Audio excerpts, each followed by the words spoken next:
is this animated figure who has been roaming high school sidelines every autumn since 1969? To answer this question, we need to ask the people who know him.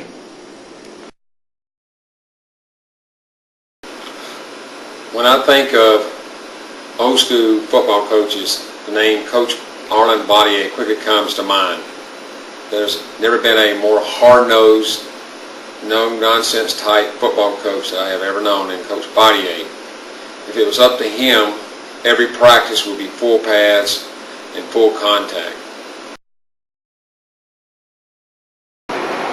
Well, Coach Batia is a true old-style football coach. He is definitely up close and in-your-face person. Not in a bad way, but in a good way, where he encourages you to do your best. The thing I most like about him is he tells it to you straight. If you're doing bad, if you're doing good, he'll come at you, talk to you. He may chew you out, but it's for your best interest. And always, like true old school, if he doesn't talk to you, then something's wrong. But if he does, you're doing something good.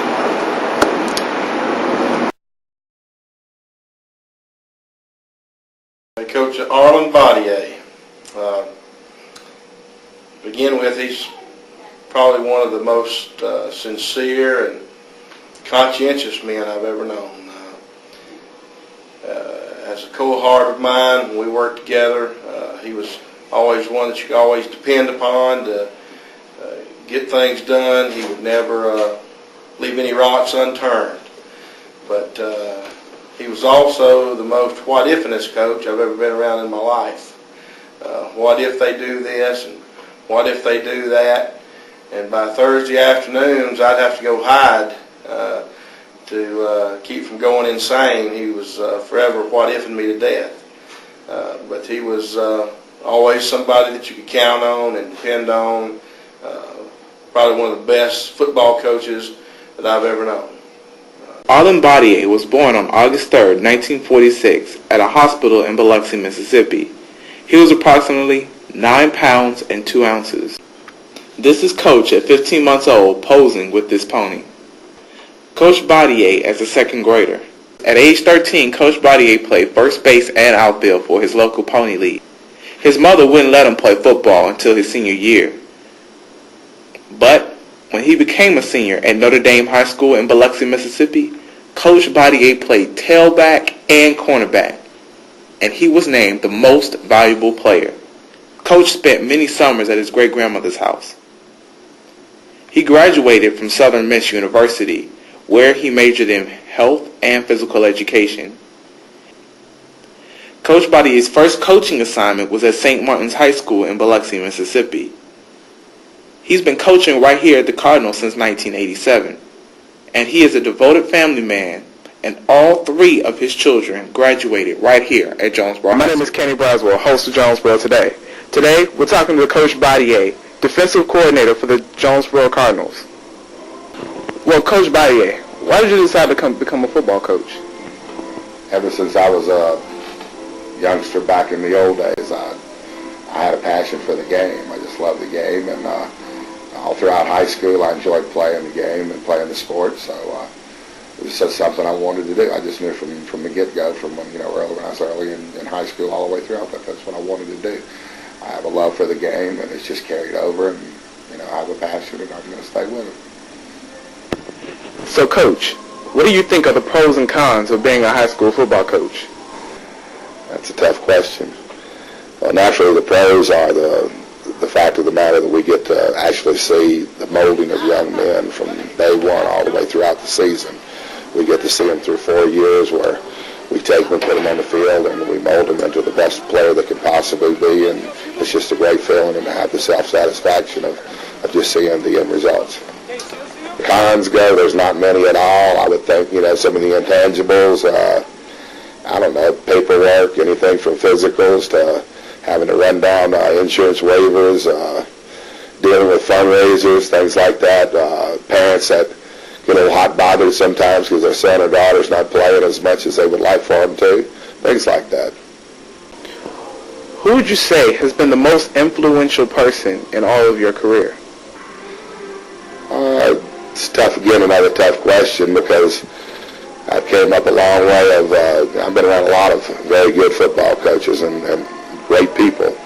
At Mississippi, I had Coach Pepper and Coach Singleton were a great influence on me. And when I moved to Georgia, then I worked with Al Hughes and Tommy Webb. They were very influential as far as my football goes.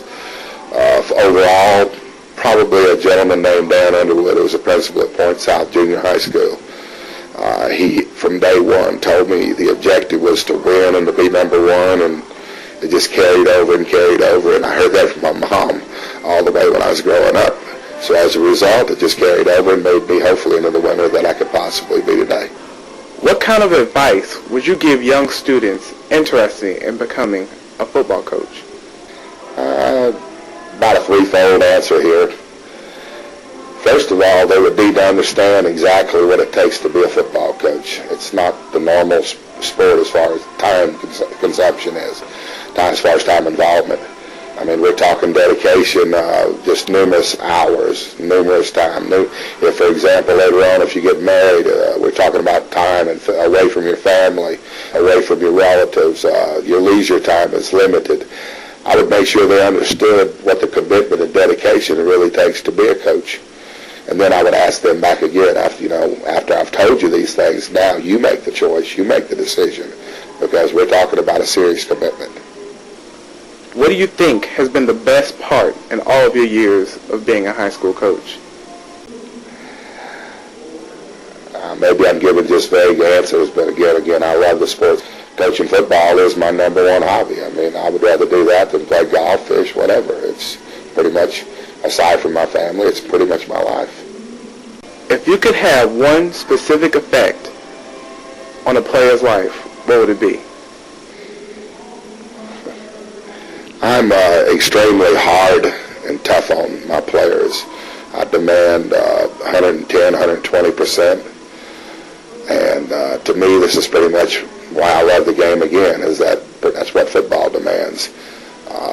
In order for them to be successful in the real world and to grow up and to be young men as they need to be, hopefully the things that I've taught them will give them the inspiration and the drive and desire and the want to go ahead and be a factor in the real world.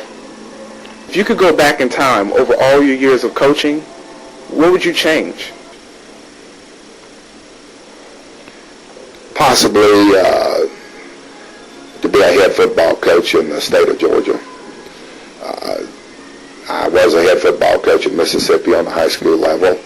When I came to Georgia, I was a head coach at a junior high level, and just due to certain circumstances was not able to be put in that position, or did not make that position to be a head coach. And I've regretted it at times, but because sometimes, you wonder just really and truthfully, how successful you might have been or could be, as far as that goes down the road. And I'd like to have had the opportunity, and just certain circumstances that led to that, to where it didn't happen. I don't have any regrets at all. I'm very pleased with the way it turned out for me, but I would like to have had a shot at being a head coach. So, Coach, how has your relationship with your family been affected by your coaching? I mean, has it strengthened it? I would think it definitely has. Our family started just basically centered around athletics all the way through high school and even into college. All three of my children were either ball girl, ball boys, all the way through. My wife decided to join forces, and she became a sponsor of our cheerleading group in junior high school. And I think it made our family even bind a little bit closer, and like I said, all the way in through college. As a matter of fact, now it even carried over to my wife probably attends 7-8 football games this year. She will attend, and my children are all over the country right now. They'll fly in at least for one ball game to show support. So, overall it's been really good. I think it's made us a lot closer and bonded us a lot better. Is there anything else that has influenced you in your career of coaching? Other than the individuals that I mentioned earlier, I have a plaque here on the wall that I pretty much, without making a fool out of everything right here, that I pretty much have followed by. It's by a great legendary coach, Vince Lombardi, that pretty much tells it like it is, what it takes to be number one. And I've tried to read that pretty much every day all throughout my career, and I hope that it's helped me be a successful coach and a successful individual. To sum up Coach Batia in one line, what would it be? What it takes to be number one, you've got to pay the price. That's it's been our exclusive interview on Jonesboro Today.